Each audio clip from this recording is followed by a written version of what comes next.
Bismillah. Assalamualaikum warahmatullahi wabarakatuh.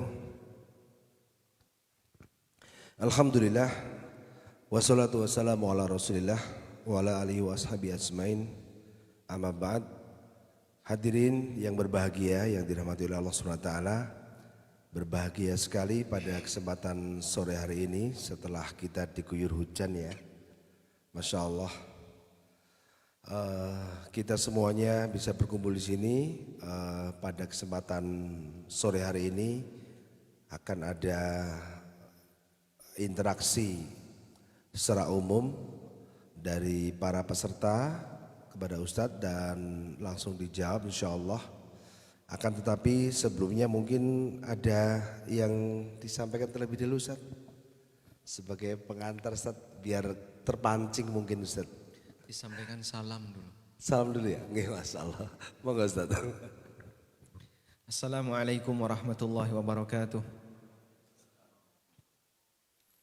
Alhamdulillahi rabbil alamin. Wassalatu wassalamu ala ashrafil mursalin. Nabiyyina wa maulana Muhammadin wa ala alihi wa sahbihi ajma'in. Wa ashhadu an la ilaha illallah wahdahu la syarika lah. Wa ashhadu anna Muhammadan abduhu wa rasuluh. Sallallahu alaihi wa ala alihi wa sahbihi wa man tabi'ahum bi ihsanin ila yaumiddin. Alhamdulillah, puji syukur kita haturkan kehadirat Allah. Kembali sore ini kita bisa melanjutkan sesi yang kesekian. Ini keberapa ini? Oke, yang keempat. Dan kayaknya nanti lebih banyak tanya jawab. Sebenarnya sudah ada sesi tanya jawab privat dan sudah ada beberapa peserta yang tadi sudah melakukan sesi tanya jawab privat. Dan Masya Allah kita diberi oleh Allah ujian berupa interaksi dengan keluarga. Baik dengan istrinya, dengan suaminya, dengan mertuanya, dengan orang tuanya, dengan kerabatnya, dengan saudaranya, dan dengan semua orang yang berada di sekitar kita. Karena itu kita perlu layak untuk banyak berlatih bersabar. Dan Allah tegaskan dalam Al-Quran di surat Al-Furqan, وَجَعَلْنَا بَعْضَكُمْ لِبَعْدٍ فِتْنَةً أَتَصْبِرُونَ. Kami jadikan sebagian kalian sebagai sumber fitnah bagi yang lain. Atasbirun, sejauh mana kalian bersabar. Maka siapapun, dimanapun dia berada, kapanpun, pasti dia akan bersinggungan dengan yang lain. Dan dalam interaksinya ketika dia bersinggungan dengan yang lain bisa dipastikan akan ada gesekan-gesekan. Nah, gesekan secara umum bisa menghasilkan dua hal. Ada gesekan yang bisa menghasilkan panas dan ini yang menyebabkan masalah. Dan ada gesekan yang menimbulkan medan magnet, justru semakin membangun kerekatan. Ketika Nabi Yusuf alaihissalam diajak bicara langsung oleh sang raja, maka sang raja langsung kepincut, langsung jatuh cinta sama Yusuf. Falamma kallamahu qal innakal yawma ladaina makinun amin. Ketika Yusuf berbicara dengan sang raja secara langsung, qala, maka sang raja langsung mengatakan innakal yawma ladaina makinun amin. Mulai hari ini kamu punya posisi yang dekat dengan aku. Terkadang ada orang yang ketika kita baru kenal sebatas informasi, tapi kita nggak pernah ketemu, itu membuat kita jadi pengen ketemu, membuat kita penasaran. Saya pengen ketemu, saya pengen tahu langsung. Saat tahu langsung ketemu ternyata apa yang saya dapatkan lebih indah dibandingkan apa yang saya dengar. Imam Ahmad bin Hanbal itu salah satunya. Diceritakan oleh sebagian ulama bahwa yang hadir di majelisnya Imam Ahmad itu ada 5.000 orang. Tapi yang nyatet, yang serius belajar cuman 500. Makanya kalau misalnya dalam satu forum kajian ya, dari sekian puluh peserta atau sekian ratus peserta, kok yang dengerin itu lebih dari separuh, itu sudah bagus sekali. Karena dalam majelis Imam Ahmad dari 5.000 peserta itu, yang nyatet itu cuma 500. Sisanya ngapain? Sisanya hanya ingin melihat bagaimana adab Imam Ahmad. Sehingga cuman pengen ketemu orangnya, belajar bagaimana gerak-gerik orangnya, bagaimana adab orangnya, itu yang dipelajari. Pernah satu ketika ada orang yang penasaran dengan Imam Hasan Al-Basri. Lalu kemudian orang ini datang ke kota Basrah. Tapi sebelum ketemu dengan Imam Hasan Al-Basri, beliau mampir di masyarakat sekitar. Kemudian tanya, seperti apa sih sifat Imam Hasan Al-Basri? Ada yang cerita A, cerita B, cerita C. Mereka menyebutkan aneka kelebihan yang dimiliki oleh Imam Hasan Al-Basri. Kemudian orang ini spontan mengatakan, la yadhillul qaumul Hasanul Basri fihim. Sekelompok masyarakat tidak akan menyimpang selama Hasan Al-Basri ada di tengah mereka. Jadi pengaruh orang soleh satu yang membuat orang penasaran, ketika sampai dia datang, dia ingin lihat langsung, membuat dia makin jatuh cinta. Demikianlah orang baik. Orang baik itu ketika dikenal biografinya, membuat orang jadi penasaran. Pada saat dia ketemu langsung, makin jatuh cinta. Nabi Yusuf alaihissalam, demikian pula kisah-kisah yang terjadi pada para ulama. Termasuk Nabi Muhammad SAW, kita tahu beliau adalah orang yang akhlaknya merupakan mukjizat. Sehingga Rasulullah SAW akhlaknya tidak mungkin bisa dimiliki oleh manusia biasa. Luar biasa ya. Ada banyak kelebihan akhlak yang beliau miliki. Hingga sebagian di antara masyarakat yang mereka masuk Islam hanya karena ketemu Nabi SAW, ngobrol sebentar langsung masuk Islam. Dan itu berawal dari rasa penasaran, pengen tahu lebih dekat tentang sosok Nabi Muhammad SAW. Pada waktu beliau di kota Mekah, itu kan banyak sekali ya orang musyrikin yang ngasih peringatan. Setiap ada orang datang masuk ke kota Mekah dikasih peringatan. Jangan dekat-dekat dengan itu. Oh, kenapa dia? Dia orang gila. Jangan dekat-dekat dengan itu, dia penyihir. Jangan dekat-dekat dengan dia. Oh, dia itu orang yang suka bikin onar dan seterusnya. Semua ngasih peringatan. Sementara Nabi SAW tidak diam untuk berdakwah. Sehingga di tempat-tempat perkumpulan orang, beliau kadang datang kemudian ngasih ceramah kepada mereka dan bubar, nggak digubris. Sampai ada orang yang namanya Dimat Al-Azdi.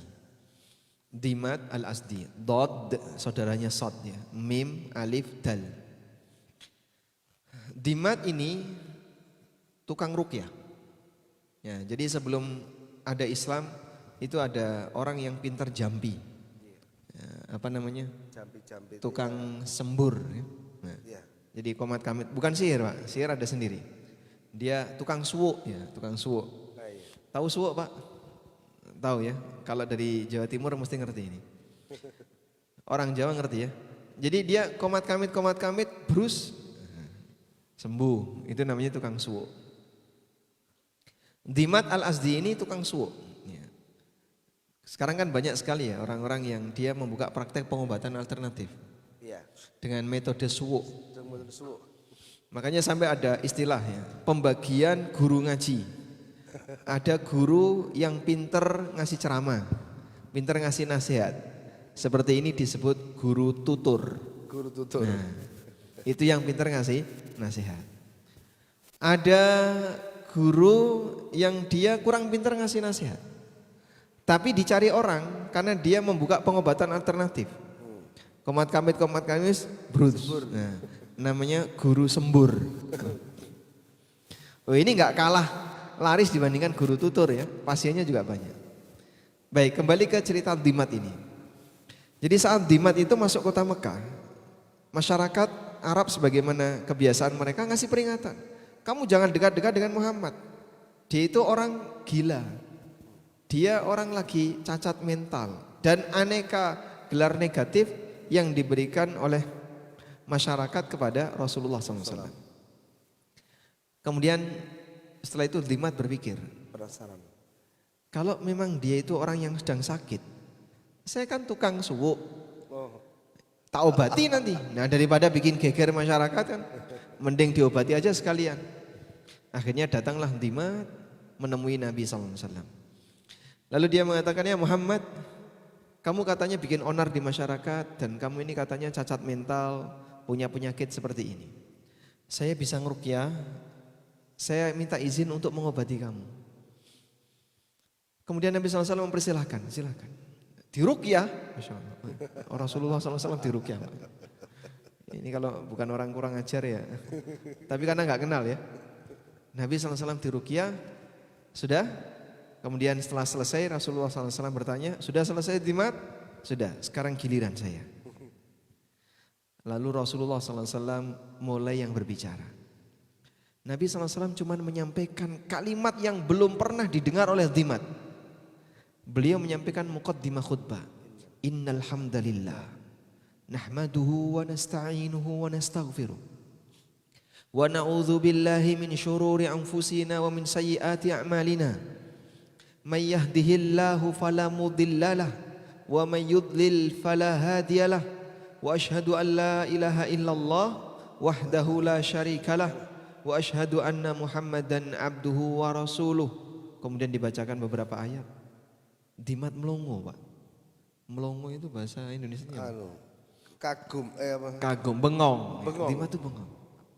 Kalimat Coba apa ulangi ya? lagi ya. Coba ulangi lagi apa yang tadi kau ucapkan. Diulangi lagi oleh Nabi SAW. Akhirnya Dimat masuk Islam. Ini salah satu cuplikan ada orang yang meruqyah Rasulullah SAW, tapi kemudian malah masuk Islam. Dan memang terkadang ada sebagian orang yang berangkat dari curious ya, penasaran terhadap kegiatan tertentu, lalu dia pengen tahu, akhirnya malah kepencut pengen masuk. Ada salah satu kawan yang bercerita. Tapi yang cerita bukan dia ya, yang cerita temennya ini. Padahal saya pernah satu mobil dengan orang ini.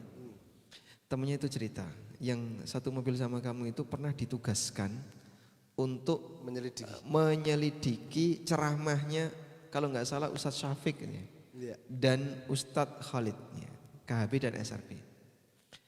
Itu sampai banyak sekali ceramah didengerin, sampai akhirnya beliau tertarik. Dan ya kemudian berubah. Dari ceramah itu mengubah hidupnya. Akhirnya beliau berusaha untuk jadi lebih baik.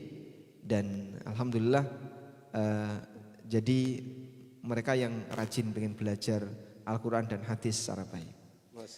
Maka terkadang ya berangkat dari cerita awal, lalu ketika ketemu makin jatuh cinta. Demikianlah namanya orang baik. Awalnya ketika mendengar sebuah berita, ketika ketemu langsung jadi semakin jatuh cinta. Dari situ kita bisa memahami terkait masalah asma wa sifat. Jadi kenapa dalam Al-Quran Allah banyak bercerita tentang nama dan sifatnya. Coba Bapak yang di depan ya, namanya Pak siapa? Pak Yudi. Pak Yudi, sebutkan ayat dalam Al-Quran yang bercerita tentang Allah. Bismillahirrahmanirrahim. Cerita tentang Allah enggak itu? Bismillahirrahmanirrahim. Yang lain. Sebutkan cerita dalam Al-Quran yang bercerita tentang Allah. Qul wallahu ahad. Sebelahnya. Alhamdulillahi rabbil alamin. Sebelahnya. Ya. Allahu la ilaha illa huwal hayyul qayyum. Dan dalam Al-Quran banyak cerita tentang Allah, tentang nama dan sifat Allah. Dan ayat-ayat yang secara khusus lebih dominan bercerita tentang nama dan sifat Allah memiliki nilai yang lebih tinggi. Maka cerita tentang Fir'aun dengan cerita tentang Allah lebih tinggi mana statusnya? Lebih tinggi tentang cerita Allah. Sehingga ayat kursi punya nilai keistimewaan, surat Al-Ikhlas punya nilai keistimewaan, surat Al-Fatihah punya nilai keistimewaan, karena lebih banyak cerita tentang Allah. Walaupun semuanya firman Allah, tapi ada cerita tentang orang jahat, cerita tentang Fir'aun, cerita tentang Abu Lahab. Di saat yang sama Allah juga bercerita tentang orang baik seperti para nabi, Luqman, Maryam. Ada juga cerita tentang Allah sendiri. Allah banyak bercerita tentang kita, dan semua cerita tentang Allah nggak ada cacatnya, nggak ada bagian yang negatif, itu nggak ada. Allah menyebutkan nama-namanya yang sempurna dan seterusnya. Tujuannya baik. Kalau Anda mempelajari dengan baik akan membuat kita semakin jatuh cinta kepada Allah. Ya. Coba sederhana saja ya. Kalau misalnya di sini jomblo ada nggak jomblo? Mana jomblo? Oh jomblo, baik. Misalnya jomblo ya, atau kru jomblo udah keluar ya. Misalnya Ada orang yang lagi ta'aruf nih ya, lagi ta'aruf. Diberitahu Pak, calon akhwat yang akan kamu lamar itu punya sifat-sifat yang baik. Fisiknya bagus, apalagi misalnya, semua fisik bagus ada di situ ya. Hafidhoh, kedokteran, spesialis, kaya, anaknya orang kaya, sudah tua, anak tunggal. Aduh. Warisannya banyak calonnya. Warisannya banyak, calon warisannya banyak. Bapaknya udah mau mati. Ya ditambahkan kalian. Kemudian dia baik hati, menghormati orang dan seterusnya. Cuman ada satu kekurangan dia. Apa itu? Apa itu? Gila. Itu kan habis semuanya sudah ya. Jadi mungkin sifat 1 sampai kesekian yang Anda sebutkan baik semua, tapi gara-gara satu sifat cacat di belakang aja. Jadinya gimana? Mentah semuanya. Itu manusia ya. Itu manusia. Jadi yang namanya manusia pasti punya kekurangan. Dan kekurangan itu ada yang dominan, ada yang minor. Ketika Anda berpasangan dengan suami atau istri, dia hidup sekaligus membawa kelebihan dan kekurangan. Dari situlah kita diajarkan, kamu pasti akan bersinggungan dengan masalah dia. Sehingga yang namanya nikah itu kan kata orang Jawa, ngelumpukno balung pisah. Paham Mbak ngelumpuknya balung pisah? Menggabungkan tulang yang terpisah. Karena pada asalnya nikah itu tidak cuma menggabungkan 2 orang, tapi menggabungkan dua keluarga besar. Sehingga saat Anda menikah, pada istri Anda membawa masalah. Saat ibu menikah, pada suami Anda juga membawa masalah. Waktu berkumpul, masalahnya terbuka. Layar mulai terkembang. Nek ngerti kaya ngene. Ngerti ya aku rasido. Pernah terjadi kayak gitu enggak, Bang? Belum. Belum. Yang jujur. Nanti saya japri, Ustaz. Oh gitu. Sehingga terkadang muncul, andaikan aku tidak menikah dengan kamu, dan bayangan-bayangan yang lainnya. Padahal dia juga sendiri sadar. Terus kalau bapak sendiri, ya saya juga punya kekurangan, tapi tidak separah istri saya. Dalam pikiran istri Anda juga gitu, saya juga punya kekurangan tapi tidak separah suami saya. Karena masalahnya bukan cuma masalah satunya. Ada masalah keluarganya, masalah dengan ibunya, masalah dengan mertuanya. Itulah manusia. Fa'alhamaha fujuraha wa taqwaha. Allah ilhamkan pada diri manusia ada sifat baik dan ada sifat fujur, ada sifat takwa. Sehingga kita ketika berinteraksi dengan siapapun, ya sudah selayaknya saling memahami. Istri Anda bukan bidadari, suami Anda bukan malaikat. Sehingga pasti yang namanya keluarga akan membawa masalah. Tinggal selanjutnya, bisa enggak kita bersabar. Kumpul beberapa sahabat. Lalu datang Umar bin Khattab radhiyallahu anhu. Kemudian beliau bertanya, hal minkum ahadun man yasma'u minnan nabi sallallahu alaihi wasallam anil fitnah. Apakah ada di antara kalian yang pernah mendengar hadis dari Nabi sallallahu alaihi wasallam tentang fitnah? Kemudian sahabat siapa yang paling sering mendengarkan hadis tentang masalah fitnah? Siapa nama sahabat yang paling sering merangkum hadis atau bertanya kepada Nabi sallallahu alaihi wasallam tentang masalah fitnah? Hudzaifah ibnul Yaman. Apa gelarnya? Apa gelarnya Hudzaifah? Sahibu sirrin Nabi sallallahu alaihi wasallam, pemilik rahasia Nabi sallallahu alaihi wasallam. Pemilik rahasia Nabi sallallahu alaihi wasallam. Hudzaifah ini pernah menyatakan, "Kuntu kana an-nasu yas'aluna an-nabiyya sallallahu alaihi wasallam 'anil khair wa sa'altuhu 'anil syarr." Dulu masyarakat bertanya kepada Nabi sallallahu alaihi wasallam tentang hal-hal buruk. Dulu masyarakat bertanya kepada Nabi sallallahu alaihi wasallam tentang hal-hal baik, tentang sunnah. Bagaimana cara ini, cara itu, bagaimana sunnah dalam melakukan ini, melakukan itu. Wa sa'altuhu 'anil syarri, tapi aku bertanya kepada beliau tentang keburukan. Makhafatan ayyudrikani, karena saya takut nanti saya tertimpa keburukan itu.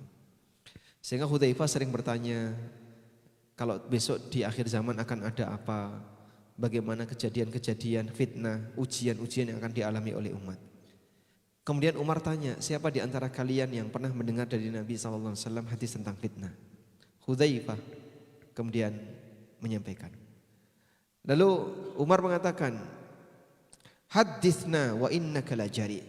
Ceritakan kepada kami, memang kamu ini orang yang pemberani. Kemudian Hudzaifah menyampaikan, fitnatur rajuli fi ahlihi wa malihi. Orang mendapatkan fitnah disebabkan gesekan dia dengan istri dan anak-anaknya, dan juga fitnah karena disebabkan hartanya. Tukaffiruhus shalah wadzikr wassadaqah. Tapi itu bisa ditutupi dengan pahala salat, pahala zikir, pahala sedekah. Jadi mungkin bisa jadi antara suami istri panas-panasan, berantem, terus sholat.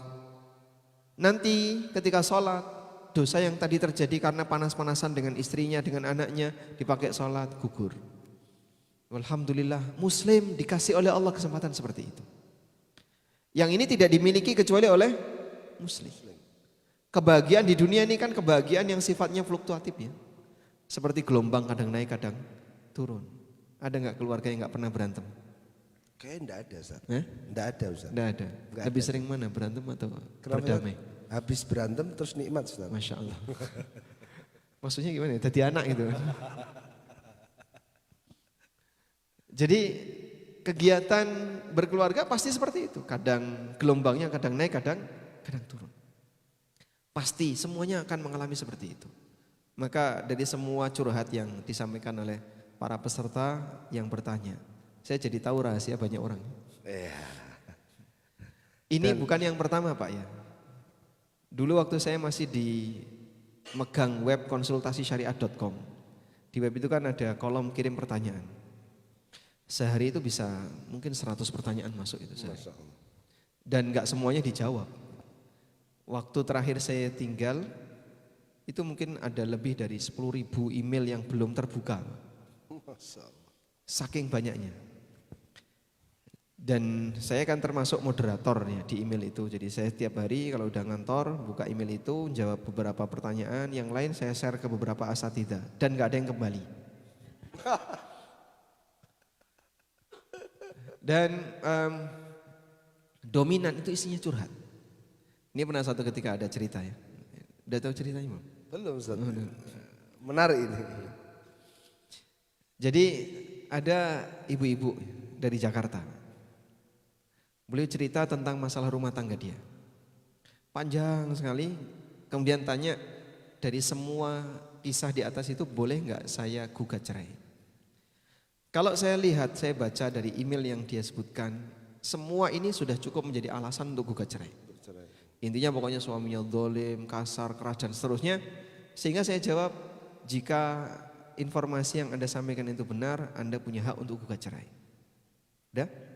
Ternyata nggak taunya wanita ini bohong. Jadi email itu akhirnya dipakai untuk nembak suaminya. Dipakai untuk nyerang suaminya dan nyebutkan nama saya. Terus nggak terima suaminya, laporlah dia ke seorang ustadz. Nah, kemudian ustadz itu nelpon saya. Wah, saya diomeng-omeng ya. Saya diomelin sama ustadz itu, saya dimarahin. Kamu jawab apa? Lah kenapa? Dia itu pembohong, dia itu pendusta. Lah saya kan tidak tahu. Namanya fatwa itu tidak harus seperti meja pengadilan yang mengharuskan datang dua pihak. Kalau fatwa kan Anda misalnya minta fatwa, tanya hanya satu pihak itu sah. Beda dengan pengadilan. Kalau pengadilan harus dua pihak. Sebab fatwa itu tidak mengikat. Dipakai silahkan, nggak dipakai silahkan. Tapi kalau keputusan hakim itu mengikat. Makanya hakim tidak boleh memutuskan ketika laporannya baru satu arah. Dia harus cover both side. Dua arah dia cover. Sehingga saat Nabi Daud alaihissalatu wassalam yang diceritakan oleh Allah dalam Al-Quran ya, ada dua orang yang bersengketa di hadapan Daud. Lalu yang satu mengatakan inna hadza akhi lau tis'atun wa tis'una na'jah wa liya na'jatun wahidah faqala akfilniha wa azzani fil khitab. Ini saudaraku, dia punya 99 na'jah, Dan sebagian ahli tafsir menafsirkan Na'jah di situ istri. Secara bahasa Na'jah itu artinya kambing. Dia punya 99 Na'jah, 99 kambing, tapi itu ungkapan untuk menyatakan bahwasanya maksudnya itu istri. Waliya na'jatun wahidah, sementara aku cuma punya satu kambing, punya satu istri. Faqala, lalu dia bilang ke saya, akfilniha, gini aja istrimu gabungan aja ke istri saya. Wa azzani fil khitab, dan dia lebih pintar dalam bicara. Qala, kemudian Daud langsung mengatakan, laqad dhalamaka bisu'ali na'jatika ila ni'aji. Kamu telah mendolimi saudaramu. Langsung Daud menjawab. Sebelum Daud sudah memutuskan sebelum orang ini berbicara. Kemudian ditegur oleh Allah Subhanahu wa taala.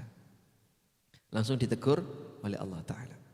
Nah, para ulama mengatakan kesalahan Daud di situ adalah karena beliau telah memutuskan sebelum mendengarkan argumen orang kedua. Maka dalam pengadilan kalau ada satu orang baru bicara tidak boleh langsung diputuskan, harus mendengarkan pihak yang kedua. Beda dengan fatwa. Maka kalau misalnya Bapak minta fatwa ke saya tentang keluarganya, lalu cerita, Pak istri saya seperti ini, seperti ini. Terus saya kasih fatwa, itu sah. Kok istrinya nggak terima, Pak Ustadz tadi ngasih fatwa apa sama suami saya? Kok suami saya jadi berubah? Misalnya ya. Ya tadi Bapak bilangnya kayak gini. Oh itu bohong semua Pak Ustadz, sebaliknya. Kenapa Pak Ustadz tidak dengerin saya dulu? Nah saya kan nggak tahu. Dan bukan kewajiban ketika kasusnya fatwa harus mendengarkan dua arah. Baik, akhirnya kita kasih jawaban seperti itu. Nah itu contoh ya, kadang ada orang yang dia bertanya tapi tidak jujur, masalah keluarga dia sampaikan secara sepihak. Nah, wallahu a'lam. Baik, itu mukadimahnya. Kali ini kan mumpung ada dua arah nih Ustaz. Dua arah. Jadi misalnya ini bicara, yang ini nggak terima ya. Nggak terima bisa. Ini emang makanya nih. Mikrofonnya jangan banyak-banyak, nanti dilempar-lempar. Ya. Monggo silakan. Dari Bapak dulu. Silakan. Ya, Bapak yang pakai putih, kopiah putih.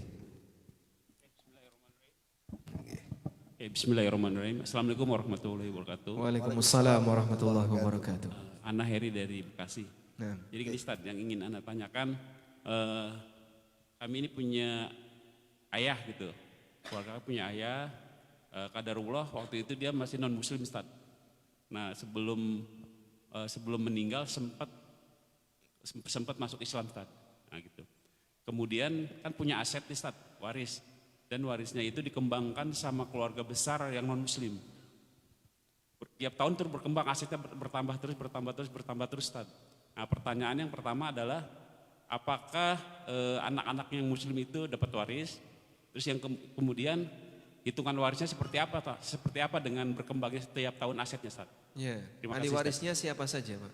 Ahli warisnya ada istri dan ada anak 5 Ustaz. 5. Bapak salah satunya? Istri. Oh baik. Baik. Jika seperti itu, maka acuannya adalah apa agama yang dimiliki oleh mayit sewaktu beliau meninggal. Kalau Bapak bisa pastikan Islam, ya, walaupun bisa jadi kadang keluarga besar nggak terima, terus ditahan, kemudian ditangani secara non Muslim. Namun yang bersangkutan pernah bersyahadat atau pernah menyatakan masuk Islam, maka hukumnya sebagai Muslim. Dan selanjutnya seluruh keturunan dan ahli waris yang Muslim berhak dapat warisan. Bagaimana kalau misalnya hartanya dikuasai dan dikembangkan oleh keluarga besarnya yang non Muslim? Ya, maka nanti hasilnya anak-anak tetap dapat hak dari situ. Alhamdulillah. Gitu Pak. Nah, mengenai teknisnya, ya saya perlu tahu siapa saja ahli warisnya. Tapi sepanjang yang bersangkutan adalah salah satu ahli waris, pasti dia dapat. Walaupun mengenai porsinya tergantung dari jumlah ahli waris yang lain. Wallahu a'lam. Monggo. Masih. Baik Ustaz. Ada 2 ya Ustaz ya? Ada ya, 2 ya? Ya. Ini kamera satunya di mana nih? Oh Masya Allah. Ustaz, yang pertama Ustaz, bagaimana hukumnya perusahaan atau ya perusahaan ya pemiliknya orang Islam mempekerjakan yang bukan Islam gitu Ustadz. Dan apa hukumnya memberikan THR Ustadz di hari rayanya Ustadz gitu. Hari Raya Islam. Nah ini tahun baru kan Ustadz ya. THR-nya berarti tunjangan THR-nya. tahun baru gitu. Ya gitu. Raya. Tunjangan hari raya. THR hanya itu tahun. R-nya baru. Ya Ustadz. Baik. Itu pertama Ustadz. Lanjut Nah. dulu. Yang kedua Ustadz. Ini kan terkait dengan rezeki ya Ustadz ya. Terkait dengan Rezeki kita ya, rezeki kita. Jika memang dari umur 120 hari dalam kandungan kita udah ditentukan rezeki kita Ustadz ya. Terus gimana ya? Apa nasihat atau motivasi buat kita ini biar tidak terlalu kaku menghadapi dunia yang sebenarnya kita udah tahu rezeki ini udah ada gitu. Nasihatnya lah buat kita yang di zaman yang sekarang lah Ustadz ini. Yang kayaknya kalau udah dapat keuntungan lebih kita lupa kajian Ustadz. Gitu Ustadz. Jazakallah khair. Baik, Masya Allah. Yang pertama, apa hukum mempekerjakan non-muslim? Dalam muamalah duniawi, kita boleh berinteraksi dengan muslim maupun non-muslim untuk muamalah dunia. Sepanjang yang bersangkutan tidak sedang memusuhi kaum muslimin. Sehingga kalau pertanyaan Bapak, apa hukum mempekerjakan Yahudi? Gitu. Nah, mungkin jawabannya akan berbeda. Karena Yahudi sedang dalam kondisi tegang dengan kita. Tapi kalau non-muslim dalam posisi aman-aman, dalam posisi tidak sedang tegang, ya sah-sah saja. Bahkan begini Pak, justru ketika kita punya karyawan non-muslim, itu kan kesempatan bagi kita untuk sedikit memberikan dakwah dan tekanan. Sehingga yang bersangkutan misalnya dikasih doktrin, ayo sholat, aku non-muslim, makanya masuk Islam dulu. Siapa yang sholat 5 waktu dapat bonus misalnya. Nah barangkali tahap awal dia terpaksa, saya pengen itu. Akhirnya dia sholat. Witing Trisno jalanan kulino. Iya. Rasulullah SAW pernah mengatakan, Ya'jibullahu birajulin yadkhulul jannata bisalasin. Allah terheran dengan keberadaan orang yang masuk surga dengan dirantai. Yadkhulul jannata bisalasil, masuk surga dengan dirantai. Itu salah satu maknanya adalah, karena ulama khilaf mengenai maknanya, dia ketika masuk surga itu dipaksa. Dipaksa oleh orang misalnya, saya enggak enak kalau enggak ikut, saya enggak enak kalau enggak sholat, saya disuruh bos untuk sholat. Terpaksa masuk Islam, terpaksa ini. Tapi lama-lama setelah itu dia menerima. Awalnya dia dipaksa. Contohnya para budak kaum muslimin itu kan rata-rata dalam posisi apa? Non muslim. Budak itu apa sih? Tawanan. Asalnya dari mana? Tawanan perang.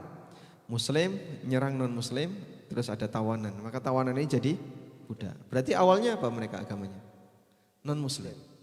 Tapi kemudian dididik oleh para sahabat, kemudian mereka jadi muslim, bahkan selanjutnya mereka jadi ulama. Ibnu Abbas itu pernah punya budak namanya Ikrimah. Karena dulu dia hidup di lingkungan non muslim, ya karakternya sedikit preman gitu ya. Susah sekali untuk diajak pengajian. Akhirnya setiap kali Ibnu Abbas pengajian, budaknya ini diikat. Sehingga duduk di samping Ibnu Abbas nggak bisa bergerak. Lama kelamaan karena mendengar terus Ikrimah jadi ahli tafsir. Maka Anda kalau buka tafsir Ibnu Katsir kan ada nama qalahu Ikrimah, ini pendapat Ikrimah, ini keterangan dari Ikrimah. Karena beliau muridnya Ibnu Abbas. Padahal awalnya preman. Bukan preman ya, berandal atau Berandalan ya. yang nggak bisa diatur, dikandani nggak nurut. Tapi Masya Allah, kalau Allah katakan tentang gunung, lau anzalna hadzal qur'ana ala jabalin la ra'aitahu khashi'an mutasaddian min khasyatillah. Andaikan kami turunkan ini Al-Quran ke gunung, kau akan lihat gunung itu langsung tunduk. Gunung akan takut kepada Allah. Mana sih yang lebih keras, hati manusia atau gunung? Ya, coba ditekan ini Pak. Ya, ditekan Pak hatinya Pak. Gak nyampe ya Pak, kena tulang. Sehingga hati manusia tidak lebih keras dibandingkan gunung. Makanya optimisme kita ketika berdakwah, kalaupun orang itu jahat, misalnya dia tidak pernah dekat dengan syariat, bahkan bisa jadi aktivitas dia dominan haram, badannya penuh dengan kotoran tato misalnya, tapi kita masih punya harapan besar. Hati dia tidak lebih keras dibandingkan gunung. Kalau kita dakwai secara pelan-pelan, insya Allah bisa luluh dan berubah. Alhamdulillah terbukti ya. Banyak sekali orang yang dulunya memusuhi Islam kemudian masuk Islam. Ada banyak sekali para sahabat yang dulu sebelum masuk Islam jahatnya kepada Nabi SAW luar biasa. Tapi setelah masuk Islam pembelaannya kepada Nabi SAW luar biasa. Nah sehingga mungkin ya para karyawan non muslim tadi kalau sekiranya bisa didakwahi, misalnya bisa enggak kita diskusi sebentar, kamu tetap bisa bekerja dengan produktif tapi saya pengen kamu berubah pikiran. Wah. Ya mungkin sedikit sensitif ya. Ini ada satu kisah ya. Kisahnya terjadi di zaman Khalifah Al-Ma'mun. Sudah pernah Al-Ma'mun? Al-Ma'mun. Sudah pernah dengar ceritanya? Kisahnya belum ya? Oh belum. Oh Masya Allah. Jadi Al-Ma'mun ini kan raja, salah satu raja dari Daulah Bani Abbasiyah. Suatu ketika dalam kumpulan besar ada orang yang penampilannya rapi, bajunya rapi, bersih. Terus Al-Ma'mun memperhatikan kayaknya ini bukan orang muslim. Terus ditanya, Bani Israel? Iya. Masuklah ke dalam Islam, kamu nanti akan saya kasih hadiah yang banyak. Tapi karena pemuda ini punya prinsip, dia bilang apa? Hadza dini wa dinu abi. Ini agamaku dan agama bapakku, jangan kau ganggu. Akhirnya setelah acara itu bubar, pemuda Yahudi ini ingin meneliti tentang keautentikan kitab suci 3 agama. Dia pintar nulis dan tulisannya bagus. Di masa silam kan gak ada mesin fotokopi ya. Sehingga orang kalau ingin punya kitab ya harus nyalin. Akhirnya si pemuda Yahudi ini menyalin Taurat. Dia salin sebanyak 3 naskah. Terus dia jual ke sinagog, laku, dibeli. Padahal di situ ada banyak ditambahi, dikurangi, diubah-ubah, tapi ketika dibawa ke sinagog, laku, dibeli. Terus dia melakukan eksperimen untuk Taurat, untuk Injil. Dia salin sebanyak 3 naskah, ditambahi, dikurangi, dia jual ke gereja, laku. Kemudian dia melakukan eksperimen untuk Al-Quran. Dia tambahi, dia kurangi, dia bawa ke percetakan Quran, dibuang.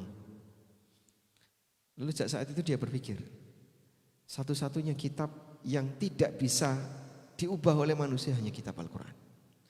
Dan itu menjadi bukti bahwasanya Al-Quran adalah benar, dijaga oleh Allah Ta'ala. Akhirnya dia masuk Islam. Setahun berikutnya ketemu Al-Ma'mun dan dalam posisi sudah berubah. Ada banyak sekali ya peluang di mana hidayah akan datang kepada umat manusia. Tinggal kita ini jadi sebab atau tidak. Kalau kita jadi sebab hidayah, kata Nabi SAW, khairun laka min humrin na'am. Lebih baik dibandingkan onta merah. Wallahu a'lam. Yang kedua tadi apa? THR ya, THR. Baik, kalau Bapak dikasih hadiah tidak masalah. Dulu ada beberapa sahabat yang punya kerabat beragama Majusi. Saat hari raya Majusi, mereka itu ngasih hadiah kepada kerabatnya yang muslim. Aisyah salah satunya pernah ditanya tentang kasus itu dan beliau mengizinkan ambil selain dagingnya. Sehingga hadiah yang bentuknya buah-buahan, hadiah yang bentuknya apa lagi? Ya, intinya yang selain daging diizinkan oleh Aisyah radhiyallahu anha untuk diambil. Dan fatwa seperti ini cukup banyak dari kalangan para sahabat. Mungkin Bapak juga bisa buka di konsultasisyariat.com hadiah saat Natalan atau apa itu. Saya sebutkan beberapa fatwa itu. Nah, lain halnya kalau dibalik. Boleh enggak muslim memberikan hadiah? Memberikan hadiah itu kan sebagai ungkapan apa Pak? Ungkapan penghargaan, sayang, selamat karena kamu telah melakukan kegiatan tersebut.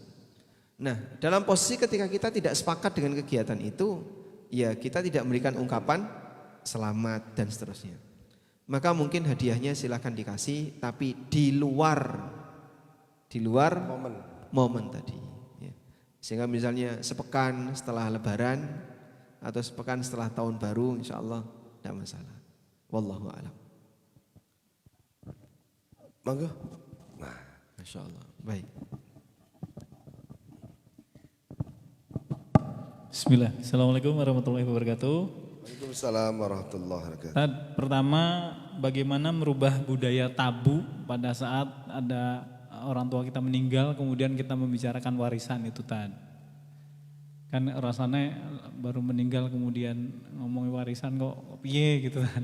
Kemudian apabila ada kesulitan apakah tadi konsultasi syariah.com juga memfasilitasi pertanyaan tentang warisan gitu tadi ya.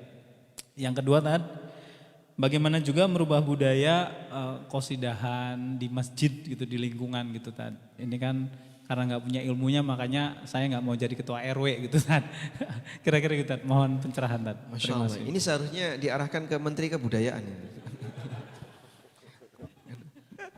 Karena yang ditanya mengubah budaya coba. Wewenang kita mengubah budaya itu apa Pak? Ya kalau sampai mengubah budaya mungkin berat. Tapi mengubah apa yang terjadi di keluarga barangkali lebih ringan. Sehingga cakupan kita ya tidak terlalu jauh sampai tingkat nasional misalnya.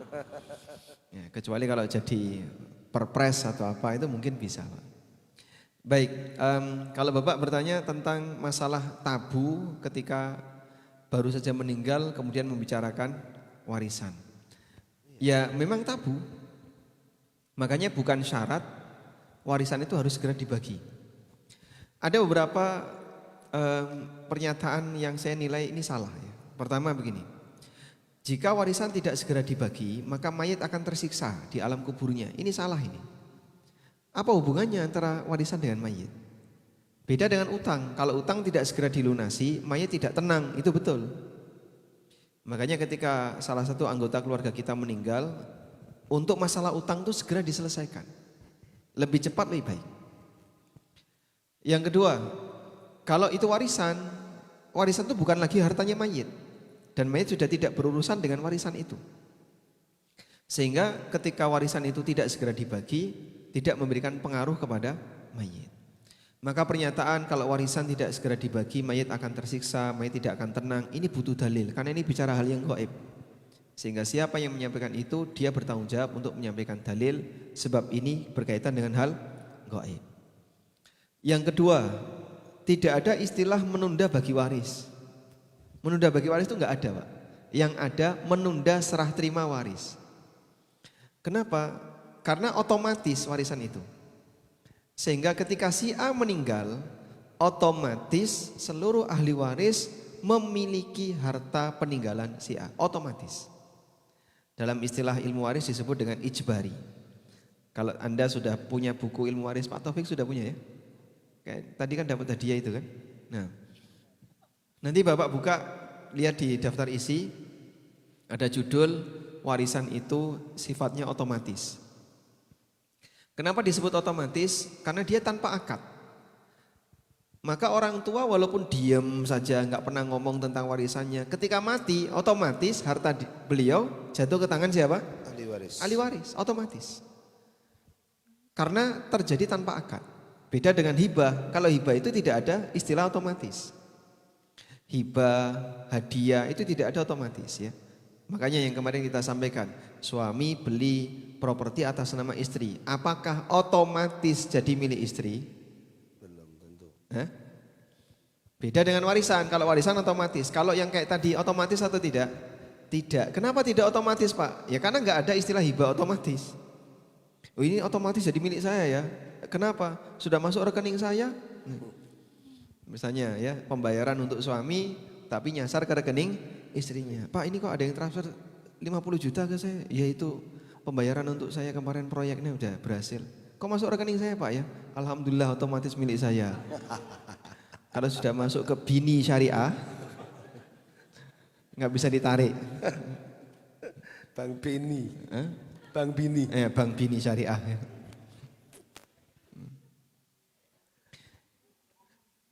Apakah otomatis jadi milik istri? Tidak.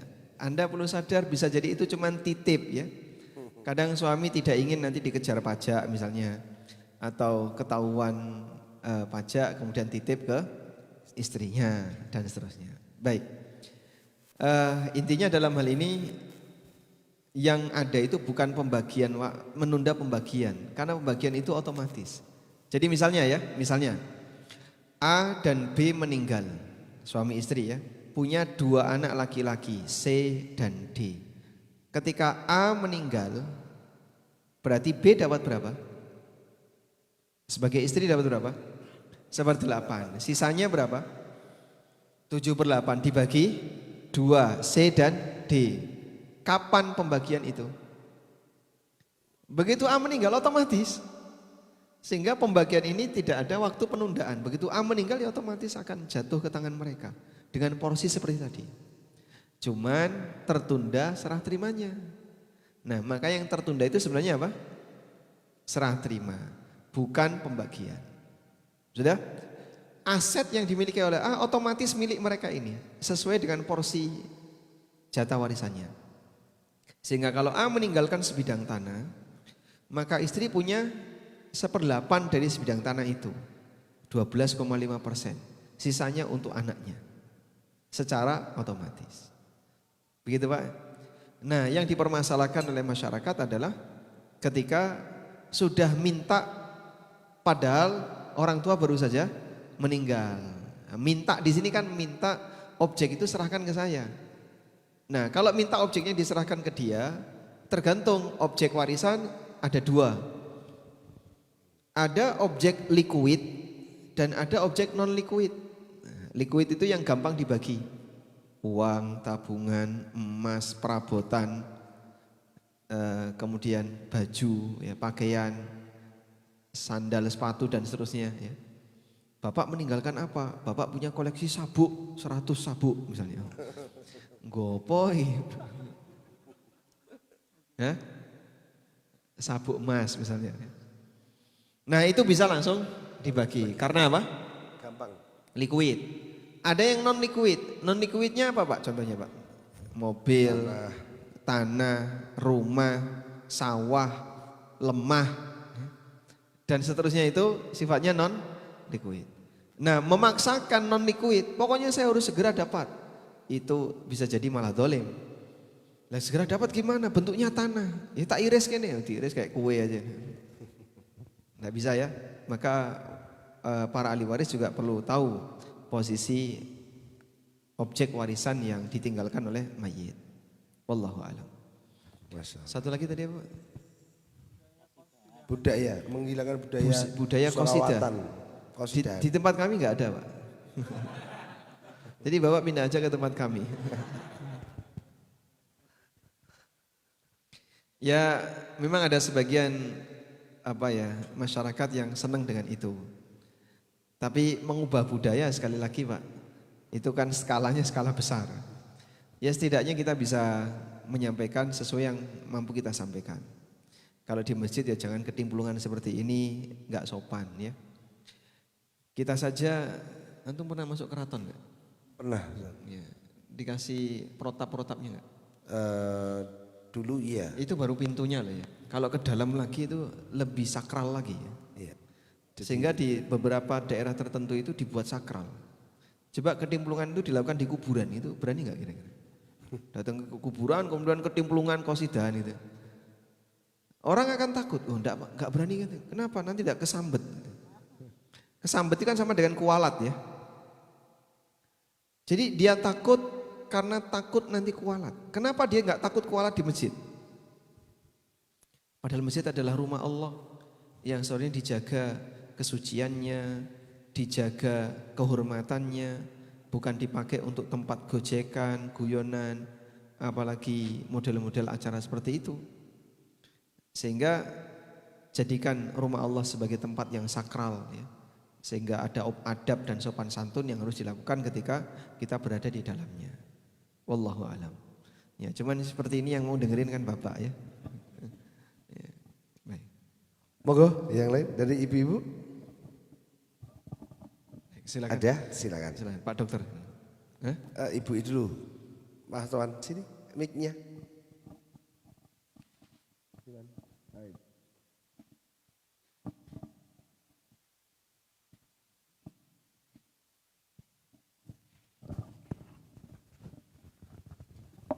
Assalamualaikum warahmatullahi wabarakatuh. Waalaikumsalam warahmatullahi wabarakatuh. Melanjutkan pertanyaan yang terkait waris tadi Ustadz. Kalau misalkan ibu sudah mendapatkan 1/8, kemudian harta belum dibagi, kemudian 1/8 ini setelah B meninggal, 1/8 ini akan turun ke anak ya Ustadz? Atau gimana? Nah misalkan sebelum B meninggal, salah satu anak meninggal, itu seperti apa Ustadz? Ini kita butuh data ya. Coba share screen dulu. Ya, Ibu nyebut B, ini B ada di mana? Oh, B di samping A ya. A dan B, begini Ibu? Iya. Ya, terus punya anak berapa? 2 Ustadz. 2. Siapa saja? Perempuan 2. Perempuan 2. Berarti misalnya P dan Q, dua-duanya perempuan ya? Iya. Baik. A punya saudara? A punya. Saudaranya berapa A? Sebelum A meninggal, saudaranya tinggal 1 Ustadz. Saudaranya tinggal Perempuan. 1. Perempuan. Berarti di sini saya tulis R, perempuan ya. Kemudian yang meninggal A ya. A meninggal. Sudah? Iya. Kalau seperti ini Pak, gimana cara pemecahannya? Jatah warisan masing-masing berapa coba? B berapa? 1/8. Kita tulis ya B 1/8. Terus P 1/3. dan Q berapa? Berapa? 2/3. Terus? R. R berapa? Sisa. R sisa. Namanya asobah ma'al ghair. Posisinya mendapatkan sisa karena ada saudara perempuan. Karena ada anak perempuan. Sudah? Habis ya? Kalau ada sisa kan udah habis ya? Baik, selanjutnya. Kemudian P. Saat B meninggal. P dulu Ustadz. P meninggal. P meninggal. P meninggal. Tapi waris ini belum dibagi Ustadz. Warisan A belum dibagi. Warisan A belum dibagi. Ya. P punya anak? Punya 1 Ustadz. Punya anak 1. Ya. Laki-laki. Laki-laki. L 1. Terus suaminya? Saat P meninggal ada suami? Ada. Ada. Misalnya Z suaminya. Oke. Kemudian yang jadi pertanyaan? Kemudian Q punya suami, punya anak 2. Kemudian B meninggal. Q punya anak 2. Laki-laki perempuan Ustaz. Ini suaminya X, laki perempuan. Oke. Kemudian B meninggal. Jadi saat saat P ini meninggal, B masih hidup. B masih hidup. Ya, Ustaz. Kemudian yang jadi soal yang mana? Nah, ini ada kemudian meninggalkan warisan. Nah, tapi setelah B meninggal, ini jatuh ke mana gitu? Ya, B punya saudara? B sudah nggak ada. Nggak ada, saudara nggak ada? Sebelum B meninggal masih ada 1, tapi kemudian meninggal juga. Waktu B meninggal ada saudara? Ada 1. Laki perempuan? Perempuan. Perempuan. S. Ya, baik. Begini ya. Yang rumit itu ketika warisan belum dibagi, lalu ada ahli waris yang meninggal. Belum dibagi, sudah ada ahli waris yang meninggal lagi. Nah, kasus seperti itu namanya kasus munasakhat. Namanya kasus munasakhat. Kasus munasakhat itu terjadi seperti tadi ya. Si A meninggal, belum dibagi waris, sudah ada anggota warisan, anggota ahli waris yang meninggal. Lalu masih ditunda lagi karena bentuknya lahan, bentuknya ini. Ada anggota ahli waris lagi yang meninggal. Caranya gimana kalau terjadi munasakhat seperti ini? Ya cukup dibagi waris secara bertahap. Sehingga yang sudah meninggal diasumsikan hidup, yang sudah meninggal diasumsikan hidup. Maka dia dikasih jatah sesuai dengan jatah yang bersangkutan, seolah-olah beliau masih hidup. Sehingga misalnya si A meninggal tahun berapa?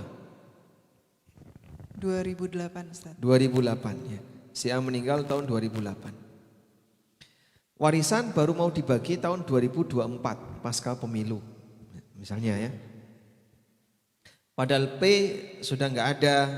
Nah, ini sudah nggak ada. Ya maka saat dibagi itu P dianggap ada. Lalu jatahnya dikasihkan ke anaknya. Tapi diasumsikan dulu dah P ada dulu. Nah, nanti kan Z dapat ya sebagai suami. L juga dapat sebagai anak dari jatahnya P. Sehingga nanti dilakukan bertahap. Warisan A dibagi dulu dah. P walaupun sudah meninggal ditulis dapat sekian. Dah, selanjutnya siapa lagi meninggal? P meninggal. Maka warisan P siapa saja yang dapat dari ahli warisnya P? L saya kasih kotak ya. Z B. Oh Z itu suami bisa dapat juga Ustaz? Suami kan dapat warisan dari istri. Dari istri? Ya. Makanya antum pengen dapat warisan dari istri enggak? Oh. Iya. Ustaz, ya, Ustaz. Hah? Ini dia. Pak Anto seneng banget. Pantesan Pak Anto yuk mertuane sugih kabeh. Oh, Ora dengar. mertuane sugih kabeh itu berarti berapa mertuane? Lanjut ya. Jadi kalau seperti ini yang terjadi, nanti Z dapat warisan sebagai apa? Suami. Maka kita urutkan dulu ya. Warisan A, ini jadi panjang ya. Warisan A, nanti disebutkan ahli warisnya siapa saja. Selanjutnya siapa yang meninggal berikutnya? Setelah A siapa? P. Warisan P, ahli warisnya siapa saja. Berikutnya warisan B, ahli warisnya siapa saja. Udah, kayak gitu. Nanti di bagian akhir di sini akan ada nilai akhir. Namanya teknis apa tadi? Munasakhat. Coba kita lihat sekarang. A, siapa ahli warisnya? B, P dan Q. Terus R. Nah, masing-masing tadi sudah kita kasih jatah ya.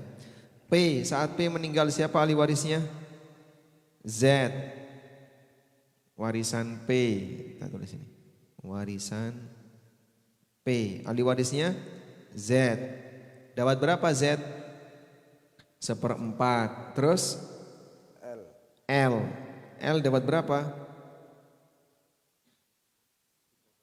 Jangan L dulu berarti B dulu. B. B sebagai apa? Ibunya Z. Jadinya dapat berapa? 1/6 karena ada anak ya. Lalu L sisa. Sudah? Berikutnya warisan B. B meninggal. Warisan B. Siapa saja ahli waris B? L dapat enggak? L dapat enggak? L1. L1 ini dapat enggak? Hah? Tidak. Kenapa? Tidak. Hah? Iya, justru karena ketika P, kalau P masih ada kan nggak mungkin L dapat, kena P. Kalau P nggak ada, dapat nggak si L ini? Tidak, namanya zawil arham. Zawil arham itu kerabat yang nyambung ke mayit melalui jalur wanita. Namanya zawil arham. Sudah? Sehingga L nggak dapat. Nanti saya sebutkan zawil arham ya. Barangkali membuat jamaah jadi tercengang. Masa kayak gitu? Nah, saat B meninggal siapa ahli warisnya B? Q. Sebagai anak perempuan 1. Sudah? terus S sebagai saudaranya. Kita tulis ya. Q sebagai anak perempuan dapat setengah kan? Karena sendirian ya. Udah? L dapat? L1 nggak dapat. Anak-anaknya Q nggak dapat. Karena ada Q. Tinggal selanjutnya S dapat sisa setengahnya juga. Udah? Nah, andaikan saya kasih soal ya. Anggap harta yang dimiliki oleh P dan Q hanya harta dari A.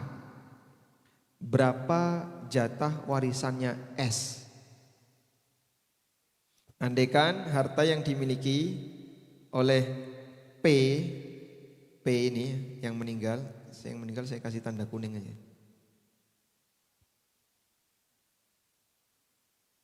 Ini meninggal, kemudian ini juga meninggal. Begini ya. Andaikan harta yang dimiliki oleh P dan B hanya berasal dari A, tidak ada dari yang lain. Berapa jatah warisannya Q? Bisa ngitung nggak kira-kira? Bisa ya? Misalnya saya kasih tugas ya. Tugas dimulai dari sekarang. Ada hadiahnya nggak? Ya. Hadiah masih ada mah? Masih ya? Baik. Asumsi bahwa hartanya P dan B hanya berasal dari A dan hartanya A senilai 1M. Berapa nilai yang didapatkan oleh Q? Berapa warisan Q? Ini dulu soal saya waktu saya kuliah, Pak. Isinya cuma angka aja. Jadi pas ujian warisan itu kita dikasih kertas kayak ujian matematika itu. Ini untuk oret-oretan. Sudah? Ini saya tampilkan kayak gini. Mau ditulis dulu? Saya urutkan ya meninggalnya pakai tahun. A meninggal 2008, lalu P meninggal 2010.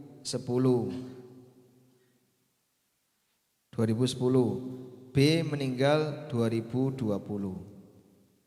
Sudah?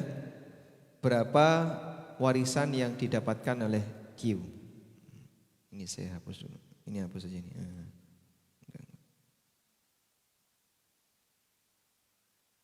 Jika diasumsikan harta dari A senilai 1M dan B, P tidak memiliki harta selain dari A. Silahkan dihitung mulai dari sekarang.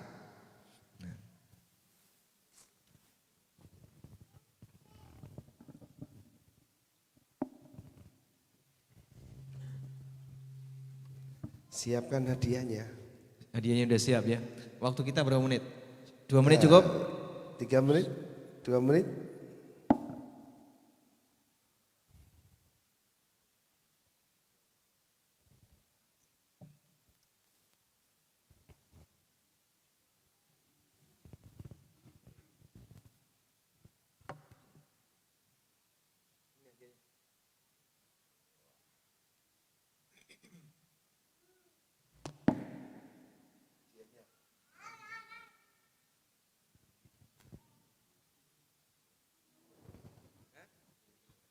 Ya boleh. Silakan. Ya, Bapak mau silakan. nulis di depan atau nulis di belakang?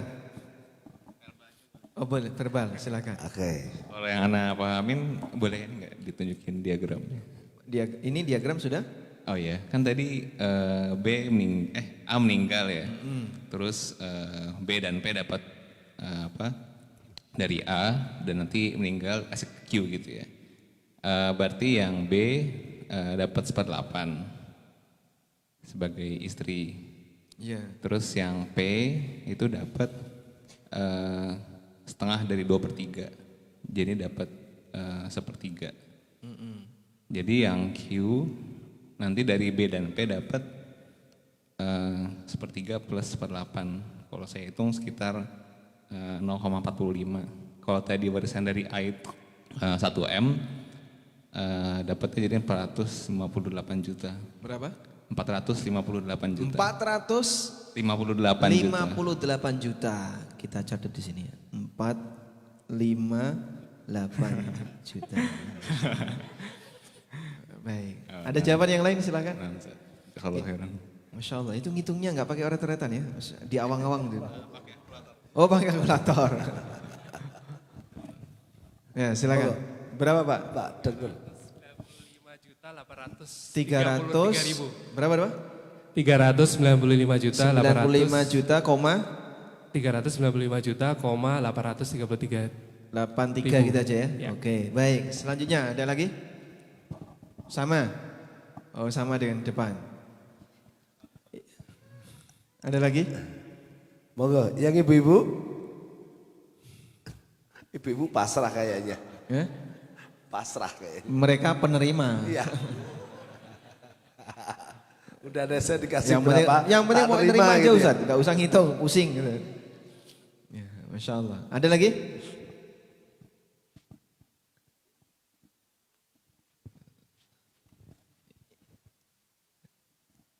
Yang lain masih ngitung Ustaz.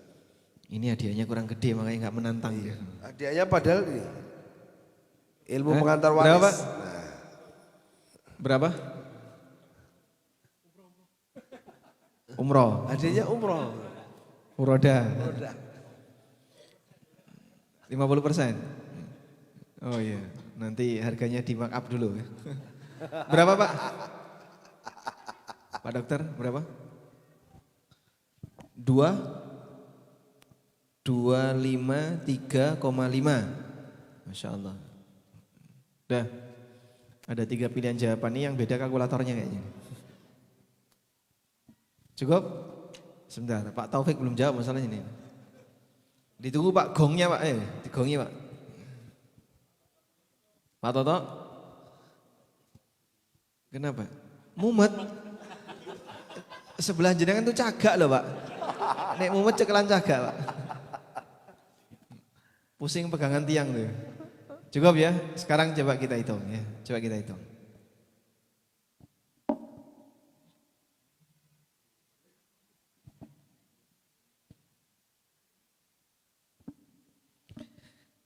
Sebenarnya Anda bisa gunakan seperti tabel yang sudah kita buat ya. Warisan A, B dapat berapa? 1/8. 1/8. Oke. Selanjutnya PQ dapat berapa? 2/3. Tapi di sini dibagi 2. Berarti P dapat berapa? 1/3. Q dapat berapa? 1/3. Oke, save dulu. Q di sini dapat 1/3. Kalau kita fokus di Q, 1/3 dari 1M. Ya? Iya. Nah, selanjutnya saat P meninggal, Q dapat enggak? Kenapa? Karena P punya anak laki-laki. P punya anak laki-laki sehingga Q enggak dapat. Saat B meninggal, nah di sini kan perhatian Anda di B. B ini dapat 1/8 dari 1M. Begini ya. B dapat 1/8 dari 1M. Itu Q dapat setengahnya ini. Berarti jatahnya Q ketika ini, ketika B meninggal adalah setengah dari 1/8 ya. Setengah dari 1/8 ya. Sama dengan 1/16. Betul gini? Ya. Baik, betul ya. Maka tinggal kita jumlahkan ya. Di sini dia punya 1/3 dari 1M, di sini punya 1/16 dari 1M. Berarti jatahnya Q sama dengan 1/3 plus 1/16 dari 1M. Berapa penyebut yang sama?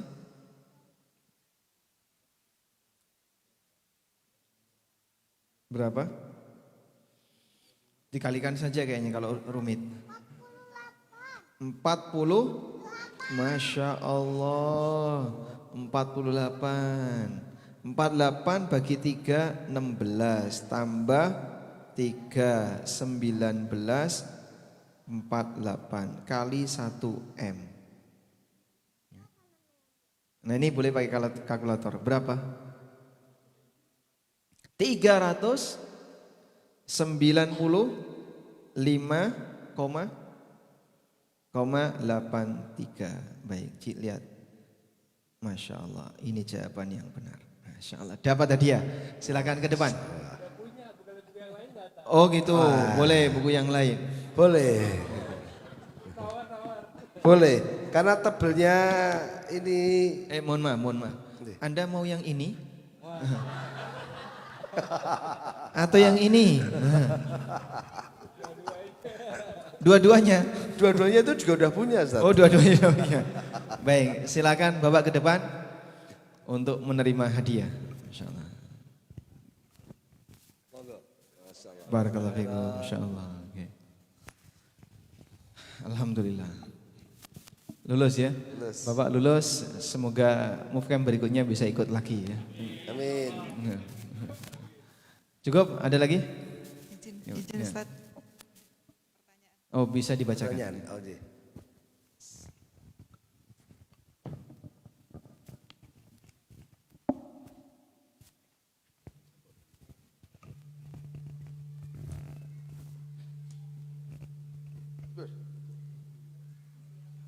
Tulisannya terlalu besar, Ustaz.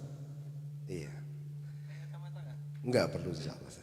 Bismillah, Assalamualaikum warahmatullahi wabarakatuh. Ustaz, Waalaikumsalam warahmatullahi izin wabarakatuh. bertanya, saya sebagai anak bagaimana cara menasihati atau mengingatkan orang tua yang mengedepankan logika daripada agama? Bagaimana menasihati orang tua yang mengedepankan logika daripada agama? Itu kalau pakai nasihat agama ya ora mempan itu. Berarti kayaknya perlu pendekatan logika juga. Nah ini agak rumit ya. Kadang sering sekali jamaah itu tanya ke saya, gimana sih cara menasihati orang tua? Loh kamu itu anaknya kan seharusnya lebih ngerti kan. Kalau saya orang lain gak ngerti tentang karakter orang tua kamu kayak gimana, pendekatan yang tepat seperti apa. Tapi kalau Anda tanya materi nasihat apa yang cocok untuk orang tua, mungkin kita bisa sampaikan. Maka bedakan antara materi dengan metode. Kalau materi silakan Anda tanya ke ustadz atau siapa yang paham. Tapi kalau metode Anda bisa dalami sendiri bagaimana metode yang tepat ketika mau menasihati orang yang terdekat. Nah, kalau beliau lebih mengedepankan logika daripada agama, memang kalau pakai pendekatan agama ya nggak cocok. Maka kita juga bisa menggunakan pendekatan logika. Kita sampaikan kepada yang bersangkutan, coba jelaskan secara logika bagaimana cara beribadah yang benar. Itu kalau masih mengakui ibadah ya. Kita juga perlu ngukur titik-titik mana yang masih diakui oleh yang bersangkutan. Sehingga kita berangkat dari kesepakatan. Dakwah Islam ketika di Jazirah Arab di Mekah itu kan berangkat dari kesepakatan. Apa kesepakatan antara Nabi SAW dengan orang musyrikin? Sama-sama mengakui Allah itu ada. Sama-sama mengakui Allah itu yang menciptakan. Allah yang membagi rizki. Makanya dalam Al-Quran kalau kita baca di beberapa ayat, ketika Allah menegaskan tentang masalah dakwah tauhid, coba kita lihat ini.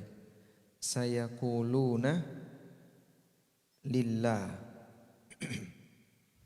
Coba lihat. Screen mirroringnya putus ya.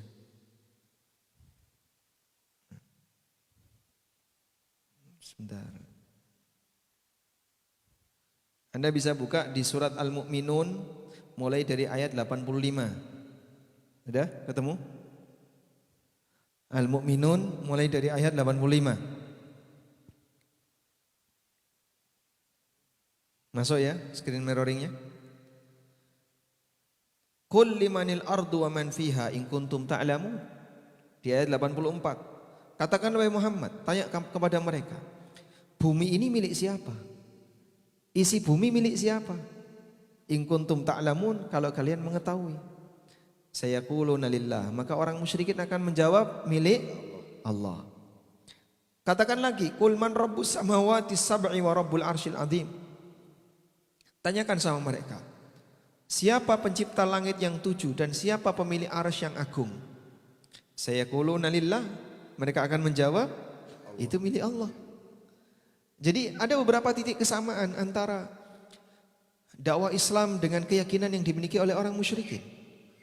Nah, berangkat dari titik kesamaan itu. Kalau kalian mengakui bumi ini milik Allah, langit itu ciptaan Allah, seisinya itu ciptaan Allah, terus kenapa kalian malah menyembah selain Allah? Nah, berangkat dari kesamaan kan, terus kita tarik kepada yang lain. Makanya saat mereka mengakui Taurat itu benar, ya. Qul man anzala. Saat mereka mengakui Taurat itu benar, mereka dipaksa untuk mengakui Al-Quran itu benar. Coba kita lihat di sini. Wa ma qadarullah haqqa qadri. Mereka tidak memuliakan Allah dengan pemuliaan yang sebenarnya. Idz qalu, ketika mereka mengatakan, ma anzalallahu ala basyarin min syai'. Allah tidak pernah menurunkan wahyu apapun kepada manusia. Ini kan sikap kurang ajar ya. Tidak mengakui apa yang telah Allah turunkan. Dan mereka mengatakan Allah enggak pernah menurunkan apapun kepada manusia. Qul, katakanlah wahai Muhammad, man anzalal kitab alladzi ja'a bihi Musa. Siapa yang menurunkan kitab yang dipegang oleh Musa? Mereka itu mengakui Taurat. Sehingga keberadaan Taurat sebagai kitab suci, orang-orang Yahudi itu mengakui. Orang-orang Arab meskipun tidak beragama Yahudi membenarkan Yahudi. Karena mereka satu tipe ya, sama-sama kafir ya. Cuman beda bentuk. Sehingga Yahudi sama orang musyrikin akrab enggak, Pak? Malah kerjasama. Perang Ahzab terjadi tahun berapa? Perang Ahzab tahun berapa? Dapat hadiah langsung. Perang Ahzab, googling dulu silakan, googling. Dapat hadiah. Perang Ahzab tahun 7 627 Masehi. Jangan pakai Masehi dong. Siapa yang jawab pertanyaan tadi? 5 Hijriah. Yang jawab Ibu. pertama. Itu, Ibu. Nah, baik, silakan dapat hadiah. Monggo, Ibu. Perang Mau milih Ahzab. yang mana? Oh, iya. Mana aja itu plastik ketok, Mas. Mana aja berarti dua-duanya. Jadi saat peristiwa perang Ahzab, Madinah itu diserang dari multi suku. Orang Arab, orang Yahudi, semuanya gabung jadi satu untuk nyerang Rasulullah SAW. Karena mereka punya kesamaan. Muhammad itu common enemy, musuh bersama. Karena dianggap sebagai musuh bersama, diserang bareng. Dan mereka berarti mengakui Taurat itu benar. Maka dari titik kesamaan itulah dakwah disampaikan. Mungkin ada apa titik kesamaan antara Anda dengan orang tua? Orang tua masih mengakui apa dengan logikanya? Beliau masih mengakui sholat ya Pak. Alhamdulillah. Apalagi? Masih mengakui misalnya cara-cara ibadah tertentu. Baik, dari awal masih mengakui tadi ya. Dari titik awal masih mengakui. Ajak diskusi. Pak, kalau Bapak lebih mengunggulkan logika, jelaskan kepada kami gimana cara sholat yang sesuai logika. Ya, beliau akan mengatakan tidak bisa. Itu di luar nalar. Nah, kalau kita sepakat ini di luar nalar, berarti bagian agama yang lain yang itu di luar nalar, maka logika jangan terlibat. Karena di luar nalar. Orang yang tidak punya wewenang tapi dia ikut terlibat dianggap enggak sopan. Gitu ya. Misalnya wewenang menangkap pelaku kriminal adalah siapa? Aparat misalnya. Kalau bukan aparat dia menangkap gimana caranya? Statusnya? Enggak benar, tindakan yang salah. Kamu hanya boleh melaporkan, tapi kamu tidak boleh ikut menangkap karena ada yang berwenang. Maka dia akan disalahkan ketika ikut terlibat. Logika, ketika ikut terlibat di bagian yang bukan ranahnya logika, ini logika yang tidak punya wewenang. Maka logika akan menolak. Logika saya menolak logika ikut terlibat di sini. Logika menolak ketika logika ikut. Karena ini bukan wewenangnya logika. Paham ya? Sehingga di bagian-bagian yang itu bukan wewenang logika, maka logika jangan ikut terlibat.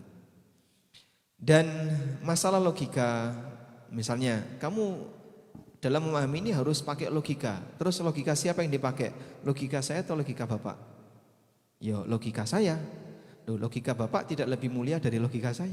Sama-sama logika. Kalau ada orang yang dia berlogika ya, yang lain juga bisa berlogika. Pertanyaannya, logika siapa yang harus diikuti? Sama-sama logika. Yo kamu harus ikut logika saya. Loh saya juga punya logika sendiri. Dan logika saya tidak lebih mulia dibandingkan logika Anda tidak lebih mulia daripada logika saya. Maka saya nggak terima kalau logika saya harus tunduk sama logika Anda. Ini ada satu kejadian ya, tak ceritani lagi. Masya Allah. Udah pernah belum dapat ceritanya? Jadi Imam Malik itu pernah diajak debat sama orang yang suka main logika. Terus Imam Malik tanya, kalau saya kalah, maka Imam Malik harus ikut saya. Ya, kata orang yang nantang tadi, Anda harus ikut saya. Kalau saya yang menang, saya akan ikut Anda. Ya sudah. Bagaimana kalau kita debat, lalu kamu yang menang, saya ikut kamu. Terus ada orang ketiga, ada si A datang. Lalu kita debat dengan A, kita berdua kalah, yang menang A. Kalau begitu kita harus ikut A. Nah, terus datang B. Kita bertiga debat melawan B. B yang menang, ya, maka kita bertiga ikut B. Lah kalau ada C yang menang, ya ikut C. Terus kebenaran ada di mana kalau kayak gitu? Enggak. Hah? Kalau pakai logika enggak ada ukurannya. Apakah menang debat itu sama dengan benar? Tidak. Sehingga menang debat itu bukan ukuran kebenaran. Begitu ya? Oleh karena itu tidak jaminan yang menang debat adalah benar. Menang debat itu hanya urusan lebih pintar ngomong, lebih pintar berargumen, tapi bukan berarti dia yang lebih benar. Begitu ya? Masya Allah ini komplotan anak-anak sudah datang. Serangan senja. Baik, mungkin bisa dipakai pendekatan itu karena yang namanya logika itu tidak ada bukan standar kebenaran, meskipun bisa kita jadikan sebagai salah satu metode dalam mencari kebenaran yang masih di ranahnya. Wallahu a'lam. Baiklah, alhamdulillah Ustaz. Waktunya juga sudah menjelang maghrib Ustaz, insyaallah. Cukup ya Bapak-bapak Ibu semuanya. Ya, alhamdulillah. Sesi keempat sudah kita lewati dan jangan putus asa, insya Allah masih ada sesi berikutnya, masih ada waktu untuk persiapan sholat maghrib, karena kalau masuk ke kamar lagi mungkin agak jauh ya, maghribnya jam 6:12 ya. Oh masih ada 15 menit lebih, masih ada sekitar waktu 20 menitan. Malah acara pada kesempatan sore hari ini kita akhiri dengan kafaratul majlis. Subhanallahumma wa bihamdika. Dari kami, assalamualaikum warahmatullahi wabarakatuh.